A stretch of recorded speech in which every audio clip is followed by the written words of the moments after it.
भैया 1 प्लेट पानी पूरी। రే వెళ్ళి చేయి కొడుకునరా. వాళ్ళకి ఎలా చేస్తేనే టేస్ట్ బాగుంటది.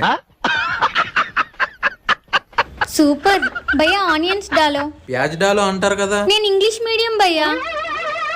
ఏంటి బాబా అన్న 20 రూపీస్. ఎక్కడో కొడుతుంది సీనా.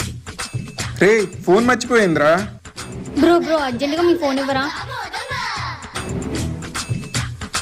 ఫోన్ వస్తుంది ఎత్తు. స్టార్ట్ చేద్దామా? ఎవరండి మీరు? कौन हो तुम? మీరు ఎక్కడున్నారు? అది నా ఫోన్। हम बिहार से बात कर रहा हूँ। తెలుగు కానీ ఇంగ్లీష్ కానీ మాట్లాడండి। हम इंग्लिश मीडियम नहीं हूँ। నేను ఇంగ్లీష్ మీడియం అని నీకెలా తెలుసు? అయిపోయింది బతికి అయిపోయింది. దొరికిపోయి మర్యాదగా ఫోన్ ఇచ్చారా బాబు. వచ్చిందండి వయ్యా. దొరికేసాం, నీకు నాకు సంబంధం లేదు. రే మీరు నన్ను మోసం చేశారు। నువ్వు చాలా కంట్రీలో ఇందాక మసాలా పూరి ఇవ్వలేదు।